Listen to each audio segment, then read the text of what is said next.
Welcome to the Great Detectives of Old Time Radio. From Boise, Idaho, this is your host, Adam Graham. If you have a comment, email it to me, box13 at greatdetectives.net. Follow us on Twitter at Radio Detectives and check us out on Instagram, instagram.com/greatdetectives. A reminder to follow or subscribe to our podcast using your favorite podcast software, including TuneIn, Apple Podcasts, the iHeartRadio app, or the Amazon Music app at amazon.com/OTR Detectives.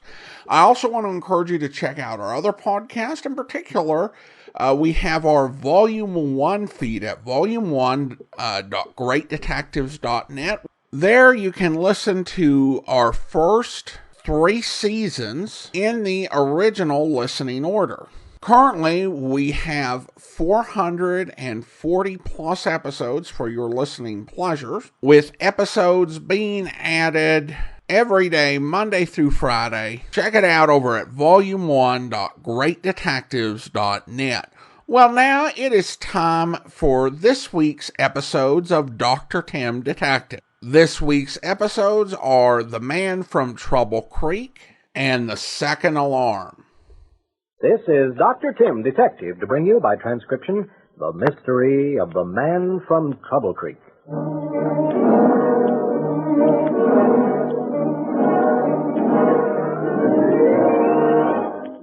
It was Jill, my landlady's daughter, who first brought the case to my attention. You see, Jill and her pal Sandy have helped me out on a lot of my cases, which are usually of the sort where mystery and medicine are combined.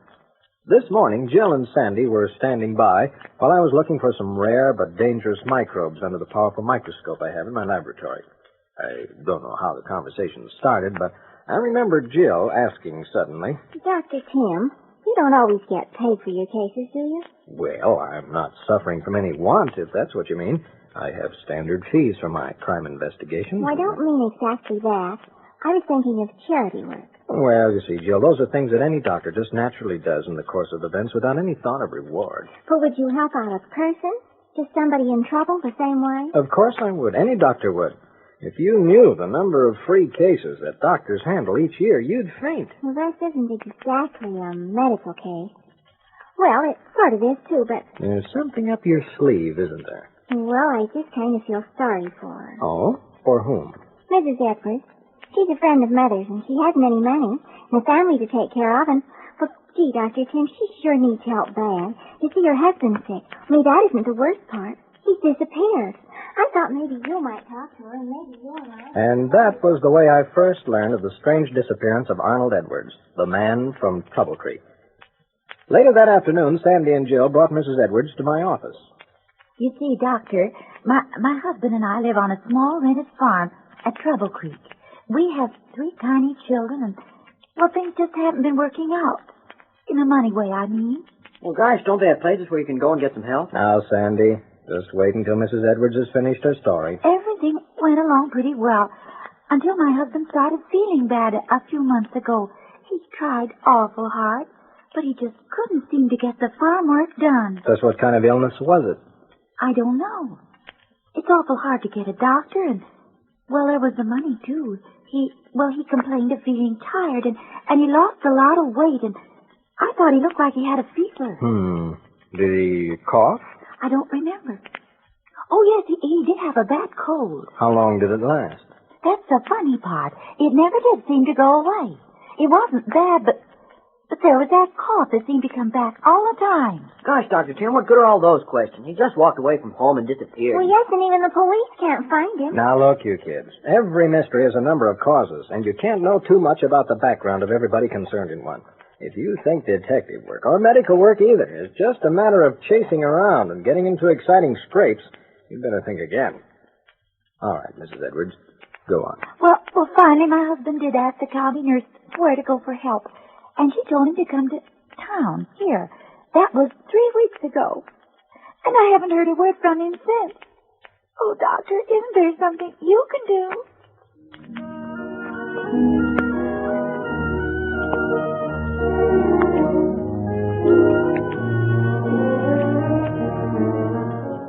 Well, there I was.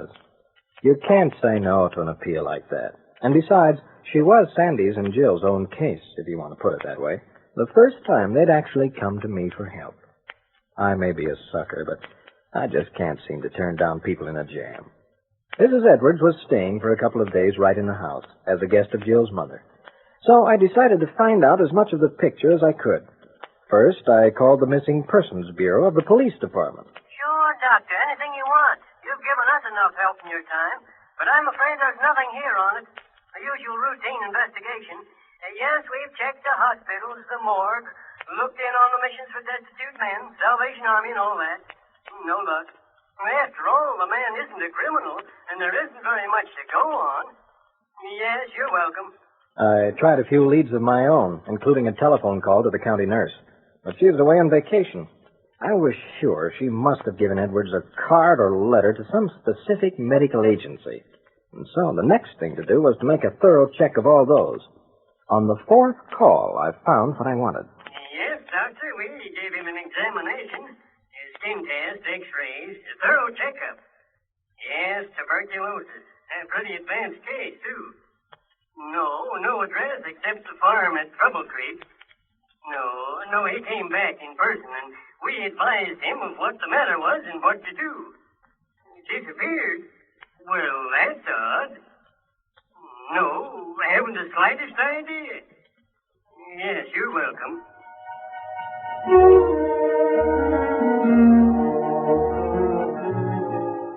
And there we were, at a dead end again.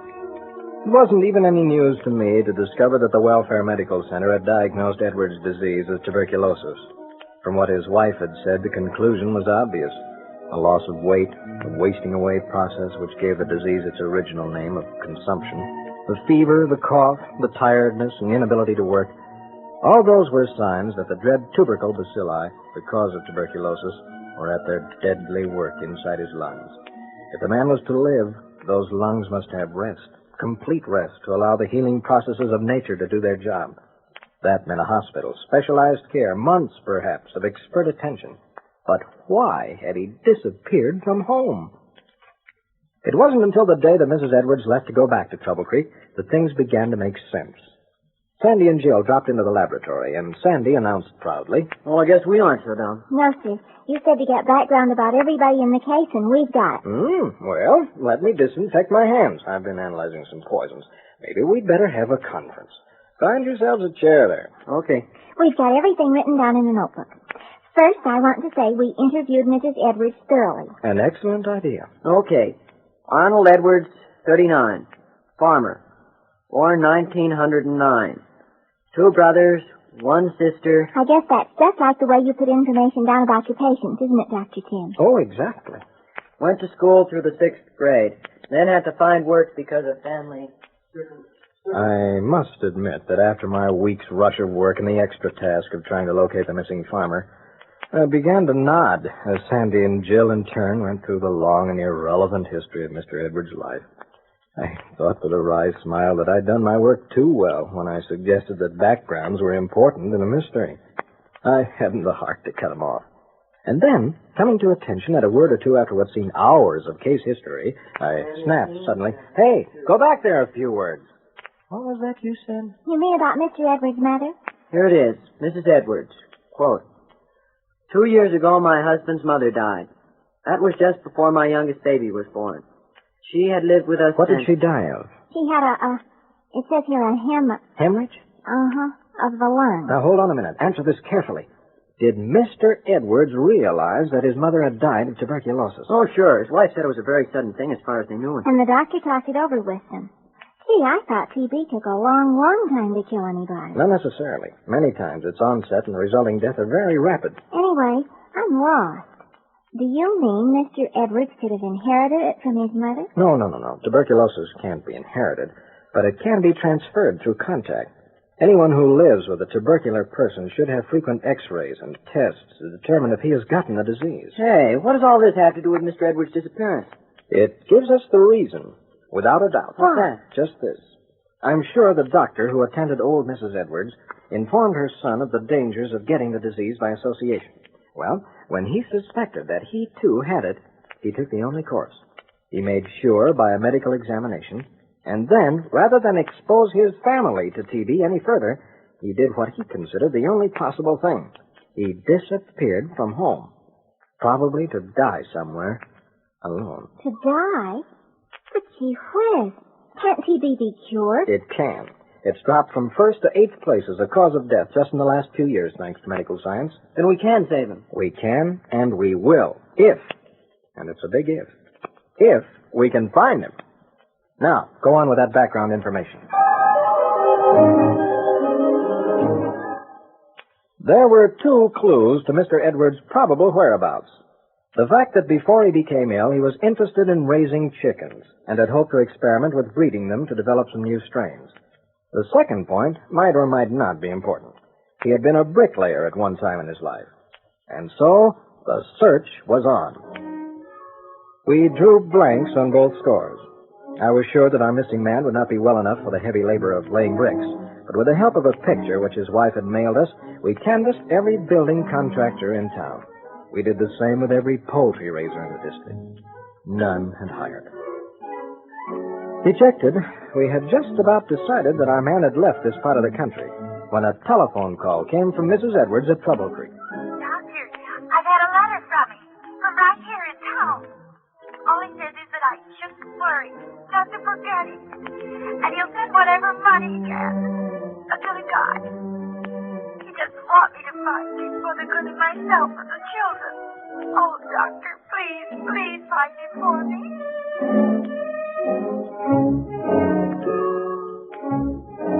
By this time, both the kids and I were frantic. I'd spent so much time on the case that my regular work was growing into a mountain of backbreaking labor. And the farther away from a solution the matter looked, the more determined I was that I was going to save a stubborn human being from the death that would surely come unless I could find him and persuade him to enter a hospital for treatment. The doggone fool, I thought. Doesn't he know there are special hospitals right here in the state for TB patients who can't afford to pay? It had been over a week since our search had started. Was it possible that it was such a short time? Wearily, I threw myself onto a chair and tried to think. Sandy and Jill knocked quietly at my door. Come in. Nothing new, I guess, huh? No, Gosh, we feel kind of like heel's not helping any. I guess there isn't anything else to do. I'm afraid not, kids. We thought maybe we'd go see the state fair. Tonight's the last night, and I'd sure hate to miss all the roping and the rodeo and the exhibits and everything. Yeah, it's really going to be a Lulu. Want to come along? Oh, I'm afraid I'm too tired, kids. You go on. You wouldn't have to do much of anything. If you don't want to watch the show, you could just wander through the exhibits and think. Hardly anybody's there when the show's going on in the arena. Well, sure. They have lots of interesting things. Rabbits and funny-looking ears of corn. And the craziest bunch of birds and chickens you ever saw. Why, some of them have feathers clear down to the ground and colored top knots, and they don't even look like chickens, lots of them, and... Chickens! Good gosh, do you suppose... Don't even stop to talk. Get me my hat and coat and let's get in that car, but fast. It's our last chance.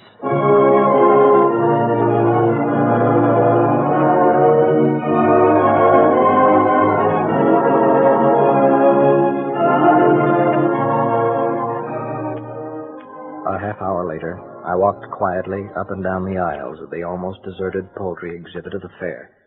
My heart was beating fast. I glanced from time to time at the picture in my hand.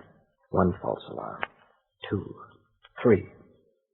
And then... You look lost, mister. Is something I can do for you? I work here, and if there's Yes, anything... there is.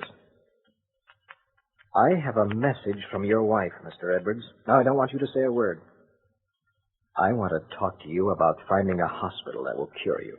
All those lungs need is a rest. Simple surgery, if needed, can do much to make you a new man. Your family have been examined and haven't taken the disease. Your wife is heartbroken, and your kids are crying for you. So how about it, fella? Shall we talk?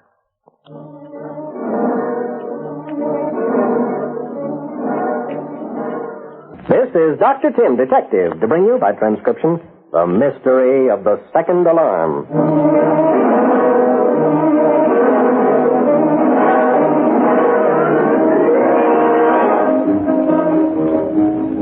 Well, the first caller who knocked on the door to my laboratory and consulting room one morning a few weeks ago was a woman in her early 30s who gave her name as... I'm Mrs. Hugh A. Miller, Doctor, and I live in the next house just beyond the vacant lot. Won't you sit down, Mrs. Miller? Yes, thank you.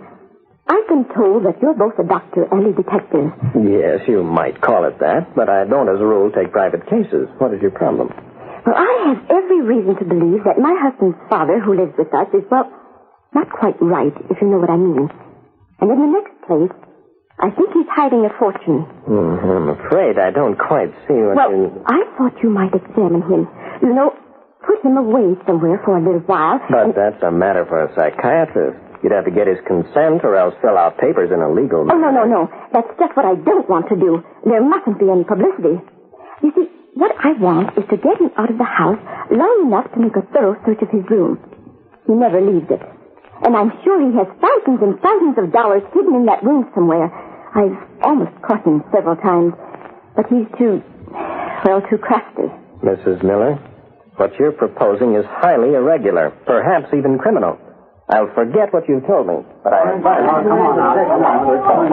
Just at that moment, there was a disturbance in the hall outside. I recognized the voices of my two friends, Sandy and Jill, and a third I'd never heard before. Jill is my landlady's daughter, and Sandy's a pal of hers. I opened the door, and into the room they walked, with a policeman grasping each one firmly by the arm. You the doctor? Yes? These kids say they're friends of yours. Honest, Dr. Tim, we didn't mean any harm. We're just having some fun. Gosh, how are we to know them? Setting fire to weeds in the lot next door they was. And if I hadn't been walking along on my way home... Well, he says he ought to put us in jail. Now, hold on a moment, both you kids. Officer, I think we both realize how serious setting fires can be. Burn the whole neighborhood down playing with matches, they will. Well, we didn't mean it. However, I can vouch for them if you're... Just one moment, officer. I'd like to say that it isn't the first time they've been in trouble for setting fires. Oh, I knew all right. After all, I've lived on the other side of that lot for several years, and I can tell you... I looked at Mrs. Miller in amazement, and I should have been able to see right then what she was getting at, but I didn't. Jill and Sandy don't ordinarily play with fire, and they aren't problems to the neighborhood. I ought to know, because we've been friends a long time, and they've given me some mighty valuable help in my cases. Anyway, within a few minutes, Officer Barton had turned them over to my care with a warning. Mrs. Miller had left after glaring at me with a look of hatred, and Sandy, Jill, and I were alone. From their looks, they were sorry kids. And I could tell they were expecting to really catch it this time. There they stood, silent and scared. Finally... Gee, Dr. Tim, we're dopes. Bigger dopes than you realize, maybe. Let me see your hand, Sandy. Oh, it's nothing. Just burned it a little. Jill, hand me the sterile bandages. Okay. Thanks. Ow! Hold still until I get a dressing on that burn. But aren't you going to put grease or something on it? I am not. First, I'm going to clean the hand thoroughly to prevent any infection. Ointments and greasy medicines many times are the best means of spreading infection in burns. Of course, if it's a very severe burn, certain infection-stopping drugs are necessary. Gosh, it hurts! I could say at this point, young man, it serves you right. Now, hold still a moment. Yes, you're lucky. Ever see a human body with really bad burns on it? The kind you might have had if your clothes had caught on fire in that vacant lot? No. Well, not a pretty sight. It can mean months in the hospital. Infection so bad to look at, it would make you sick at your stomach.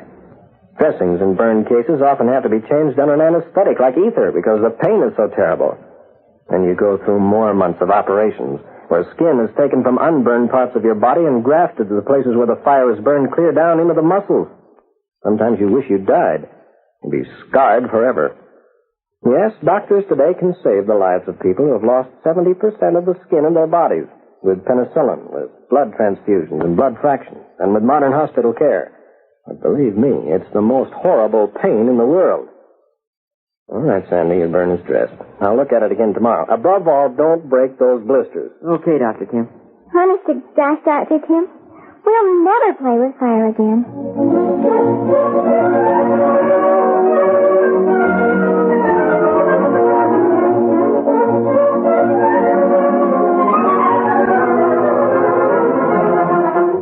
About a half hour later, Sandy and Jill had gone to think over what I'd told them, I hope. And before settling down to some chemical tests I was making in connection with a murder case, I happened to glance out of the window. Mrs. Hugh Miller, whom I'd almost forgotten in the excitement, was walking towards her house with a bundle under her arm. It was a rather sizable package and somewhat odd shape. And I didn't think much about it at the time. Instead, as I worked with my laboratory apparatus, I pondered upon the fantastic story of old Mr. Miller, her father-in-law, and the mysterious treasure he was supposed to have hidden in his room. I talked to him a few times, as neighbors will, the summer before. I'd put him down in my mental notebook as perfectly harmless, but a little queer. When the First World War had ended back in 1918, he'd been with the Army of Occupation in Germany for a while.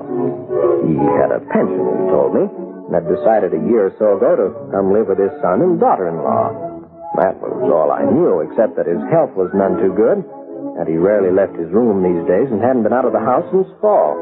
But where Mrs. Hugh Miller had gotten hold of the idea that her father-in-law was hiding a treasure, I couldn't imagine. I wish now I'd taken the trouble to think things through, even talk to the old man. It might have saved a lot of suffering.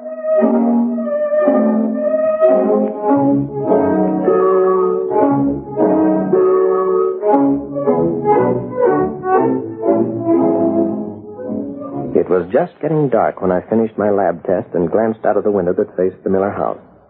I rubbed my eyes and looked twice, for at that moment there burst out of the Miller's back door an apparition wrapped in flame. If it hadn't been for the dreadful scream that burst from it, I would never recognize that flaming torch as a human being. In one bound, I was out of my door, over the fence, and running toward the Millers. Sandy and Jill were in front of me. From which direction they came, I didn't know. Still, the flame-covered creature ran around in circles. I shouted, "Sandy! Jill, stop him! Stop him! Don't let him run! Grab a blanket off that clothesline and wrap him up in it!" Okay, Dr. Tim. Before I could reach the Miller yard, Sandy and Jill had both made flying tackles at the flaming figure and were rolling him over and over in the dirt, smothering out the flame with a blanket. The moment I joined them, the thing, for that's the only way to describe it now, was still, except for a moaning sound that came out of his burned and agonized face. Oh, Lord, I thought. Why will people run when their clothes are on fire? To lie down and smother the flame is their only salvation. I was giving the man, for it was old Mr. Miller, first aid when his daughter-in-law came shouting out the door. Help! Fire! Fire! Gosh, I'll bet she hasn't even called the fire department. I'll call them. But Mrs. Miller went running back into the house, as Jill told me later, and was telephoning when Jill came panting up to her. By this time, the whole neighborhood was gathering around the house, and it seemed like hardly a moment after I turned again to the suffering figure lying on the grass that the fire engines came charging up, followed by an ambulance, a squad car, and all the rescue apparatus. The fire was quickly put out. It was only after the old man had been put into the ambulance that I had a chance to notice what was going on. The first thing I heard was Mrs. Miller shouting. They did it. It was those two kids right there. You know yourself, officer, that you caught them setting fires this morning. But how do you know they did? I saw them running around the corner of the house just after I noticed the blaze. And I'll testify in court that they did it. Well, you two kids, I don't know whether you're guilty or not, but I'll have to take you down to the station for questioning.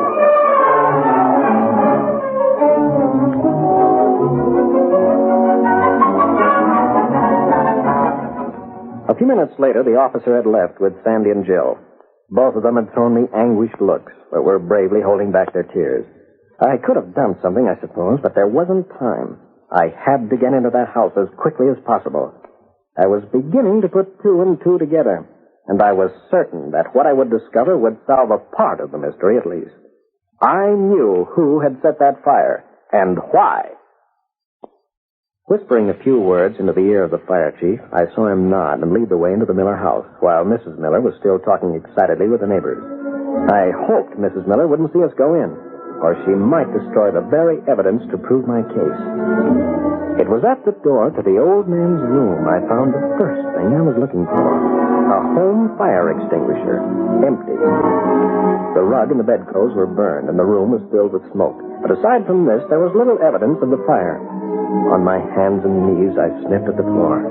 There was an odor of kerosene, faint but recognizable. One more thing remained to do. I lifted the phone, dialed a number, waited until there was an answer, and asked one question. Hello? Dr. Tim speaking. Yes.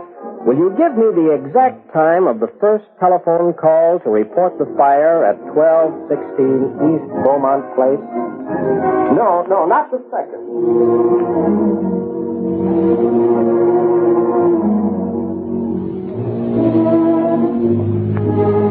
The first thing I did after finding out about those calls was to call the doctor at the hospital. The old man had a chance to live, thanks to the prompt way in which Sandy and Jill handled the emergency, and to modern hospital care and medical advances. He'd been treated with a new technique discovered during the war, the use of pressurized Vaseline. Blood transfusions, blood fractions, all the miracles of modern science were being used. Then I hopped into my car and went down to the police station. Two scared kids faced me. Dr. Tim, we didn't do it. I know you didn't, kids, and I'm sorry I had to let things go as far as this. The real criminal's been arrested. And Officer Barton says to tell you he never really believed you set that fire in the first place. But he had to question you because of what Mrs. Miller said. Oh, he treated us swell. But who did do it? Yeah, that's what I want to know. Well, it was a person who called upon me this morning. And I'm afraid she got the idea of how to scare an old man into disclosing the hiding place for his money when Officer Barton brought you into the office for starting fires in the vacant lot. You mean Mrs. Miller? I do. I should have known when I saw her walk past my window with a fire extinguisher. Wrapped up, but still I should have known. But, gee, what happened? Well, she meant just to scare the old man so he'd grab his money out of the hiding place and run. Everything went fine, except Mrs. Miller was too smart. She called the fire department first, and then started the fire.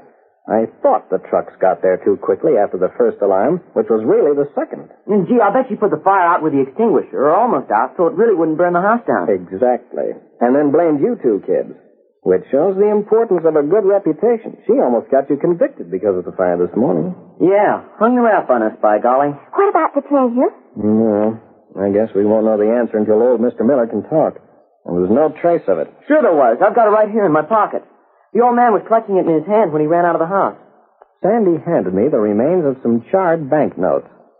In one corner of each was printed a figure 1 million, 5 million, 50,000. Not dollars, but marks. Worthless, inflated German marks of 30 years ago. Not worth the paper they were printed on. You see, the old man had picked them up while he was in the Army of Occupation in Germany, and had thought for years they'd be worth something, that he'd become a millionaire. And for that, he had almost lost his life. That and one other reason. When Mrs. Miller's plan had miscarried, and she'd set him on fire, too, he should have remembered the most elementary thing in the world. And that's don't get panicky. Don't run, even toward water. Just lie down and roll, or wrap yourself in something to smother the fire. I'll bet Sandy and Jill never forget it.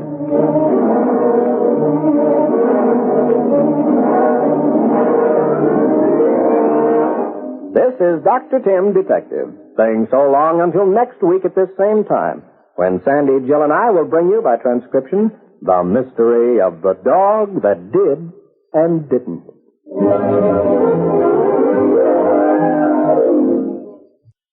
Welcome back. So let's go ahead and talk about these two cases in order. The Man from Trouble Creek takes American listeners back to a time most of us can't remember, when TB was a major killer. In the Dr. Tim episode, it's described as one of the leading causes of death in the United States. And as late as 1960, there were more than 10,000 tuberculosis deaths in a year.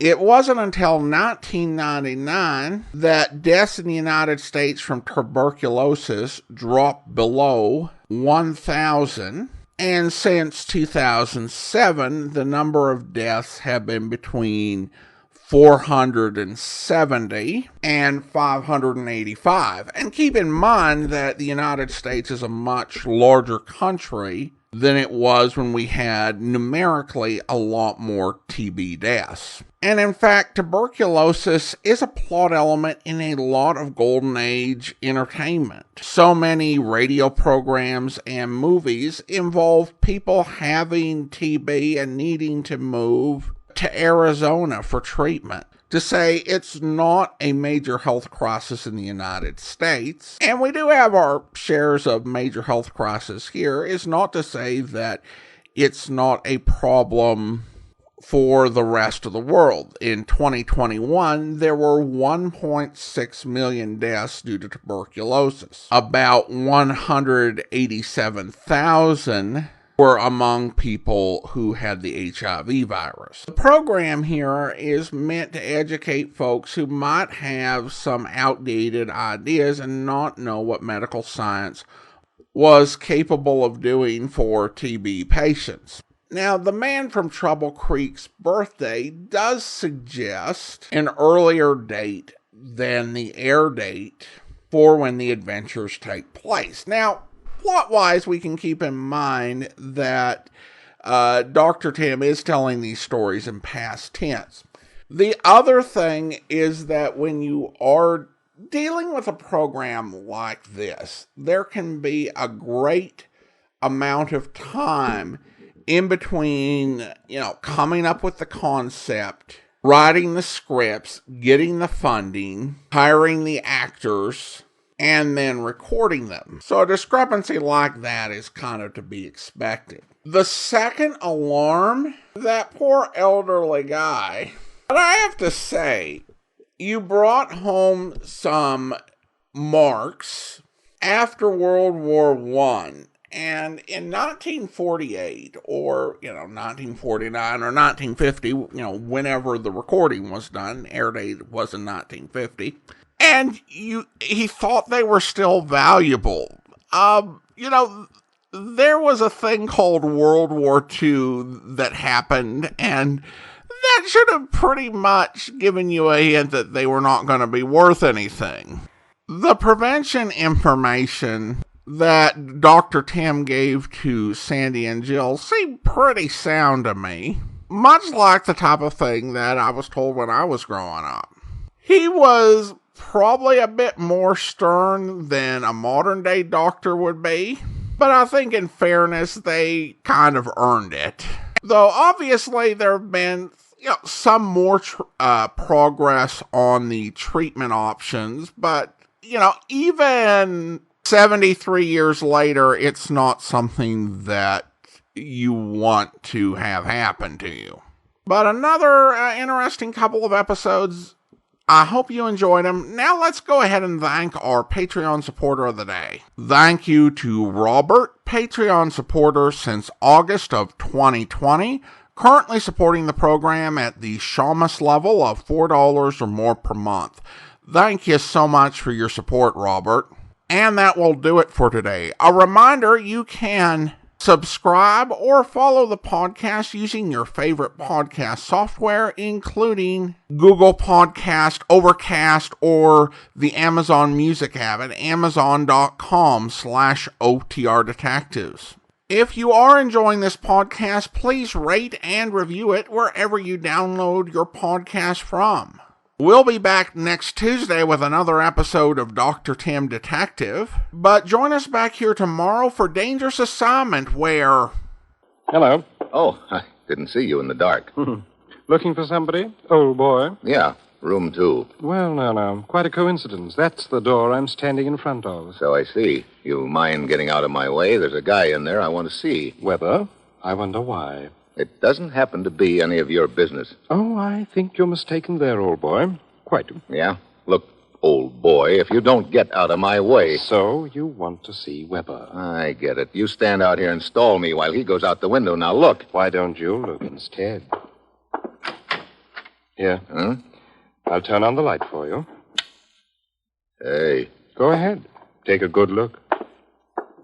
Brother, from ear to ear. Quite. Which brings me back to my original question. Why did you want to see Weber? Before I answer that, I want to know who's asking it. Name's buried. Inspector, that is. I see. Well, as long as we're getting official, you better take a look at my credentials. Oh, what ho? Washington? Yeah.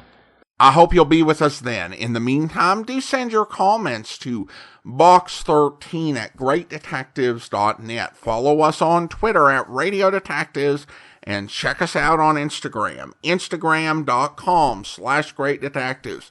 From Boise, Idaho, this is your host, Adam Graham, signing off.